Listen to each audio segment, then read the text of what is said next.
مسیح میں آپ سب کی سلامتی ہو۔ آج کی اس چھوٹی سی ویڈیو میں ہم دیکھیں گے کہ کیا خدا کے کلام میں شراب یا کوئی اور نشہ آور چیز منع ہے یا اس کی اجازت ہے۔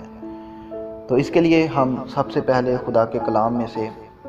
پرانے عہد نامے میں دیکھیں گے کہ خدا کا کلام جو ہے وہ پرانے عہد نامے میں شراب کے بارے میں، مے کے بارے میں کیا کہتا ہے۔ تو اس کے لیے ہم دیکھیں گے حوالہ امثال کی کتاب، اس کا 23واں باب، اس کی 29ویں سے 35ویں آیات۔ کون افسوس کرتا ہے، کون غم زدہ ہے، کون جھگڑالو ہے، کون شاکی ہے، کون بے سبب گھائل ہے اور کس کی آنکھوں میں سرخی ہے؟ وہی جو دیر تک مے نوشی کرتے ہیں، وہی جو ملائی ہوئی مے کی تلاش میں رہتے ہیں، جب مے لال لال ہو، جب اس کا عکس جام پر پڑے اور جب وہ روانی کے ساتھ نیچے اترے تو اس پر نظر نہ کر، کیونکہ انجام کار وہ سانپ کی طرح کاٹتی اور افی کی طرح ڈھس جاتی ہے۔ تیری آنکھیں عجیب چیزیں دیکھیں گی اور تیرے منہ سے الٹی سیدھی باتیں نکلیں گی، بلکہ تو اس کی مانند ہوگا جو سمندر کے درمیان لیٹ جائے، یا اس کی مانند جو مستول کے سرے پر سو رہے۔ تو کہے گا، انہوں نے تو مجھے مارا ہے پر مجھ کو چوٹ نہیں لگی، انہوں نے تو مجھے پیٹا ہے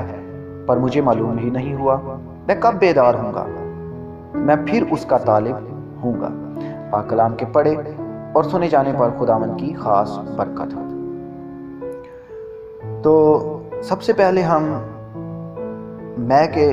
لفظ کو لے کر دیکھیں گے کہ پرانے عہد نامے میں پاکستانوں کی سرزمین جو خداوند خدا نے اسرائیل سے وعدہ کیا تھا، جو وعدہ کی سرزمین تھی، اس میں سب سے زیادہ جو فصل ہوتی تھی وہ انگور کی فصل ہوتی تھی۔ پرانے عہد نامے میں جو زرخیز زمینیں تھیں اسرائیل کی، ان کے پاکستانوں میں زیتون کے باغ تھے، اور اس کے بعد انگوروں کے باغ تھے، اور اس کے لیے انگور جو تھے وہ اس کو اسرائیل جو تھے وہ مختلف طریقے سے استعمال کرتے تھے۔ اس کی کشمش استعمال کرتے تھے، اس کو تازہ کھاتے تھے، جو بطور غذائیت بہت مقوی غذا ہے، آج کے دور میں بھی ہم جانتے ہیں۔ اور اس کے بعد جو تیسرا طریقہ تھا انگوروں کو استعمال کرنے کا، وہ تھا انگوروں کا مشروب۔ آج کل کے دور میں بھی ہم پیتے ہوں گے جو انگوروں کا مشروب، جو تازہ رس، جو جیسے نیسلے کا جوس ہوتا ہے، وہ ہم پیتے ہیں، تو وہ انگوروں کو مشروب کے طور پر بھی استعمال کرتے تھے۔ اور انگوروں کا مشروب جو ہے وہ اس کو محفوظ کرنے کے لیے، اس کے لیے بہت زیادہ ایک مقبول طریقہ تھا کہ انگوروں کو بہت پانی میں بہت زیادہ ابالا جاتا تھا اور ان کا شیرہ جو ہے وہ سٹور کر لیا جاتا تھا، اور اس کے بعد تھوڑے سے پانی میں وہ مشروب جو تھا وہ ڈال کر اس کو حل کر کے ایز اے مشروب جو ہے وہ پیا جاتا تھا۔ اور اس کے لیے بھی لفظ جو استعمال ہوا ہے وہ مے ہے، لیکن اس کے لیے جو لفظ استعمال ہوا ہے وہ عبرانی زبان کا لفظ تیروش ہے، جس کو نئی مے یا فصل کی مے بھی کہتے تھے، اور یہ غیر خمیر شدہ بھی ہوتی تھی اور خمیر شدہ بھی ہوتی تھی، لیکن یہ زیادہ تر جو لفظ استعمال ہوا ہے وہ توڑے گئے انگوروں کا رس جو ہے اس کے لیے استعمال ہوا ہے۔ عبرانی زبان کا لفظ تیروش، نئی مے، فصل کی مے۔ اور اس کے لیے آپ حوالہ دیکھ سکتے ہیں گنتی کی کتاب، اس کا 18واں باب، اور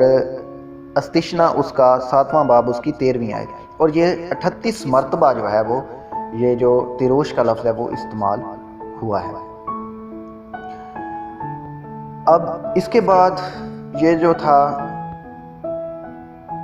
تیروش جو ہے وہ نئی مے کے لیے استعمال ہوا، یا فصل کی مے کے لیے بارہا استعمال ہوا، 38 دفعہ استعمال ہوا۔ اس کے بعد جو دوسرا لفظ استعمال ہوا ہے وہ ہے یاجین۔ یاجین کا مطلب ہوتا ہے خمیر شدہ، یا بعض دفعہ غیر خمیر شدہ پھلوں کے مشروب کے لیے بھی یہ لفظ استعمال ہوا ہے، لیکن اس کا ترجمہ بھی مے ہی کیا گیا ہے۔ اور اس کے لیے بھی آپ حوالہ دیکھ سکتے ہیں یسایہ اس کا 16واں باب، اس کی 10ویں آیت، اور اس کے بعد یرمیہ نبی کی کتاب اس کا 40واں باب، اس کی 10 تا 12 آیات۔ اور اس کے لیے جو ہے حوالے جو ہیں وہ اس میں جو لفظ استعمال ہوا ہے وہ ہے یاجین، ٹھیک ہے۔ اس کے بعد ہم تیسرا لفظ دیکھتے ہیں، وہ ہے شیکر۔ شیکر جو ہے وہ 23 مرتبہ استعمال ہوا ہے، اور اس کا مطلب ہوتا ہے میں خواری کرنا، آزادی سے پینا، اور اس کا جو انگلش ورڈ ہے اس کے لیے جو استعمال ہوا ہے وہ ہے بیئر، ٹھیک ہے جی۔ تو اس لیے آج کل کی جو میں ہے، جو آج کل کی شراب ہے، اس کو قطعاً ہی ہم خدا کے کلام میں جو میں استعمال کی گئی ہے، قطعاً ہی جو میں ہے اس کو بغیر سوچے سمجھے جو ہے وہ ہم شراب کے ساتھ موازنہ اس کا نہیں کر سکتے۔ وہ کیونکہ خدا کے کلام میں ایک اچھی میں کے الفاظ استعمال ہوئے ہیں اور ایک بری میں کے الفاظ استعمال ہوئے ہیں۔ بری میں وہ جو خمیر شدہ، جس کے پینے سے نشہ ہوتا ہے، کوئی بھی ایسا مشروب جس کے پینے سے نشہ ہوتا ہے، اس کے لیے میں کا لفظ استعمال کیا گیا ہے، جو کہ اس کے ساتھ ہی میں بتاتا چلوں کہ جب یاجین اور شکر یہ الفاظ آپ کو عبرانی زبان میں، یہ دونوں الفاظ ہیں، یہ جب دونوں آپ کو اکٹھے نظر آئیں تو اس کا مطلب یہ ہے کہ یہ میں خواری یا غضب کی میں، جیسے مکاشفہ کی کتاب میں ہم نے دیکھا ہے کہ غضب کی میں کا ذکر ہوا ہے، ٹھیک ہے۔ اور اس کے علاوہ ہم نے بہت زیادہ جگہ پر میں کو ایز آب حیات، جیسے کیتھولک بائبل میں ہم یشوع بن سراخ اس کے 31ویں باب میں دیکھیں تو میں کو آب حیات سے بھی منسلک کیا گیا ہے، یا اس کے ساتھ موازنہ اس کا کیا گیا ہے، یا اس کے ساتھ اس کو جوڑا گیا ہے۔ وہ اس لیے کہ اس جگہ پر جو میں کا لفظ استعمال ہوا ہے وہ ایز اے مشروب استعمال ہوا ہے، انگوروں کے تازہ رس کے لیے استعمال کیا گیا ہے، ٹھیک ہے۔ تو اس لیے ہم قطعاً ہی میں کو شراب کے ساتھ منسلک نہیں کر سکتے، نہیں جوڑ سکتے، اور جو اس کو جوڑتے ہیں، جو اس کو جوڑ کر شراب پیتے ہیں، ان کے لیے خدا کی ہیکل میں، خدا کے بہشت میں کوئی جگہ نہیں ہے۔ جو میں نے شروع میں حوالہ پڑھا مثال کی کتاب، اس کا 23واں باب، اس کی 29ویں سے 35ویں آیت، خدا کا کلام ہمیں واضح طور پر بتا رہا ہے کہ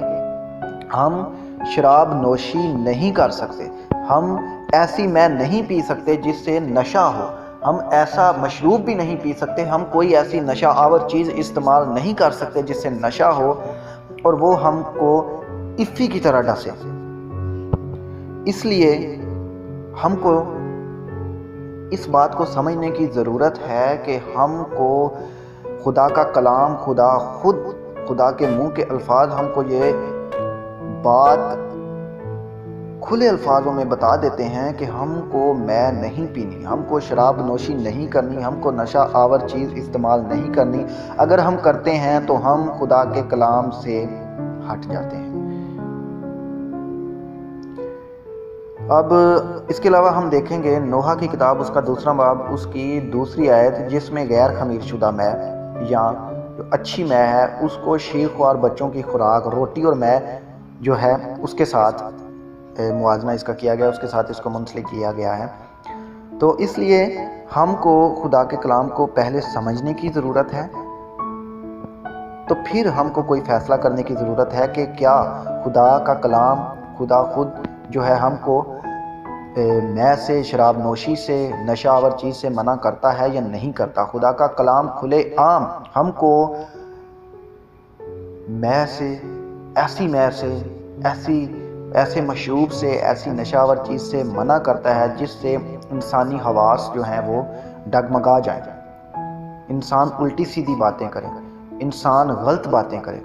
اس لیے ہم کو خدا کے کلام کو سمجھنے کی ضرورت ہے۔ اور آپ اگر پرانے عہد نامے میں دیکھیں، جب خدا کا نذیر جو تھا، جب وہ نذیر جو تھا وہ اپنے آپ کو مخصوص کرتا تھا خدا کے لیے، تو اس کو بھی کسی بھی میں پینے کی اجازت نہیں تھی، کوئی بھی میں پینے کی اجازت نہیں تھی۔ اگر آپ اس کا مطالعہ کرنا چاہتے ہیں تو آپ دیکھیں گنتی کی کتاب، اس کا 6واں باب، اس کی 1 سے 8 آیات، آموز کی کتاب، اس کا 2واں باب، اس کی 11ویں سے 12ویں آیت۔ تو اس لیے ہم کو یہ بات سمجھنے کی ضرورت ہے کہ خدا کا کلام تو ہم کو بہت ہی سخت طریقے سے منع کرتا ہے کہ ہم نے میں نہیں پینی، اور اگر اسرائیل جو تھے وہ اپنی اگر ہم جو کانائے گلیل یوحنا کی کتاب اس کا دوسرا باب اس کی 11ویں آیت دیکھیں تو اس میں جب خدا یسوع مسیح جو ہے وہ کانائے گلیل کی شادی میں معجزہ کرتے ہیں تو وہ مے بناتے ہیں، پانی سے مے بناتے ہیں، اور وہ کون سی مے تھی؟ وہ مشروب تھا، انگوروں کا رس تھا، جس کو ایز اے مشروب آج کے دور میں بھی ہم بہت سے مشروب استعمال کرتے ہیں پینے کے لیے جن سے ہم کو نشہ نہیں ہوتا، اور اسی طرح وہ بھی انگوروں کا رس تھا، خدا نے بنایا تھا تازہ انگوروں کا رس جیسے مشروب جو اسرائیلی جو تھے وہ استعمال کرتے تھے، جیسے میں نے آپ کو طریقہ پہلے بھی بتایا، وہ اس طرح سے اس کو استعمال کرتے تھے۔ تو وہ شادیوں بیاہوں میں ایز اے مشروب جو ہے وہ انگوروں کا رس یا مے جو ہے وہ استعمال ہوتی تھی، لیکن وہ ایز نشہ آور چیز نہیں تھی، ٹھیک ہے۔ تو آج کل کے دور میں اگر آپ شراب دیکھیں جس کے ہمارے مسیحیوں کے نام پہ پرمٹ بن جاتے ہیں، ٹھیک ہے، تو آج کے دور میں اگر شراب دیکھیں تو اس کی کتنی قسمیں ہیں، کتنی زہریلی شرابیں ہیں، کتنے اس کے نقصانات ہیں، انسان کے جسم کو وہ چیر چیر کر دیتے ہیں۔ اس لیے خدا کے کلام کو سمجھنے کی ضرورت ہم کو ہے کہ ہم کو خدا کے کلام میں کوئی بھی نشہ آور چیز استعمال کرنے کی اجازت نہیں ہے۔ اس لیے آپ اور میں، ہم سب کو اس بات کو دیکھنے کی، اس بات کو سمجھنے کی ضرورت ہے کہ ہم کو خدا کے کلام میں کوئی بھی نشہ آور چیز، کوئی بھی شراب پینے کی اجازت نہیں ہے، اور نہ ہی ہم کو خدا کا کلام، خدا خود